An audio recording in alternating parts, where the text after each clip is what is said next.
ว่าจีหลอกว่าตัดปัวตัดดอกตาล่าเล็กๆคือลาเธอคือลาเธอกี่โกโพถ้าเขาเป็นตัวเสียเลยลุยชีตาใครหมอขี้ชีโอเคขอที่พวกหนอขอที่โบกันแล้วกว่าจุเล่นเนี่ยพอปรีที่ตาดอกตาล่าเล็กตาใครมันตลอดเฮ้ยที่เก่ามือได้ครับอ๋อที่ทอกันรอไปที่ทอกันรอเฮ้ยป้าแล้วว่าบลอจีตะโบเสือชีโน่มาไปเถอะคุยกันยากกอดที่พลอยเนี่ยพอปรีตาใครเนี่ยโบเชียร์หลอดเนี่ยพอปรีเลยโบปอวันตากัดที่กันลงมาเดินได้ยิเก็บปลาซีโร่เด้อเก๋ก็เปลือกเนี่ยที่น่ะเนี่ยพอปรีว่าเทวดาพ่อว่าเทวดาพ่อว่าคือว่าเกวกีเทวดาไม่เหม็นจ้ามันเลิกยิเก็บปูยาเขาหล่อมาลักเลิกเกี่ยวป่ะเก๋แต่นั้นมันเลยเก๋แล้วนะคอมโยจันเลยแต่ที่นี่เก๋กินเสียเก๋มาคีโบเดี๋ยวคือใครเตะยันลงไปยอดเอฟวีไปไม่ปั๊มเนี่ยแล้วเนี่ยป่ะไม่แล้วคือบอกคือกลุ่มที่วิ่งดอกรูปลีรุ่นเนี่ยอย่าที่แบบทอดตัวหน่อแกบอกคุยเอาเนี่ยลีคีโบแค่เลยพอยาชิเนี่ยแล้วอันนู้นป่ะเนาะเนี่ยเลยผ่านตัวเราบัววันนอตุปลูกี่โกโพฮะแค่ก็กี่ไปเจอผู้สร้างกี่กูพูดดอกเลยนี่อย่าไปเจอกองคันลีพูดที่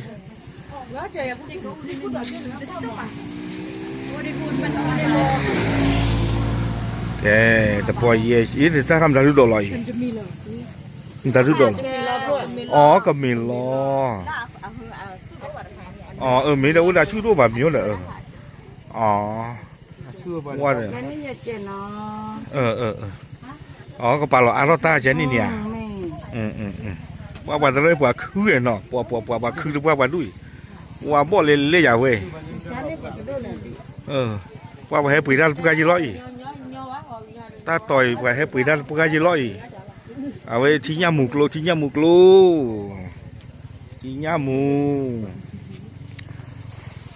เข้มหาดูบุกอ้อนยาพบรีดอลีเจ้าแล้วก็แล้วไปเจอพอดูควากะกี่กูพอดอที่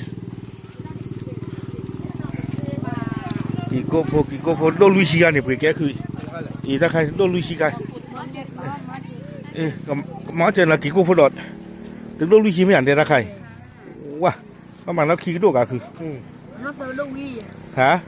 เสือโดดไปล้อเจ็บพวกล้อบากะขี้โดดหัวชีมาเรียกเสือขี้กระโดดบาเลียเสือขี้กระโดดอันนี้โคชีมาแล้วอีแต่กระโดดตะป้อนเนาะอาจารย์นี่เขามาว่าแต่เว้ยจะลูกมือไปอยู่กับชาติลีกันมาแล้วอย่างนั้นก็ว่าเตะตั้งแต่เว้ยอยู่เตะฝั่งยอดต้นเราเว้ยนี่อันนี้แต่ตอนเลยปากยอค่ะนี่บ้านเนาะนี่ว่าโอลาปัญญาฮีโอลาปัญญาฮีเดี๋ยวปัญญาบ้านลูกเนาะบ้านปัญญาฮีเดี๋ยวตัดคันเด้อนั่นแหละมาไฟเอาซ้ำมาจื้อซ้ำมาจื้อ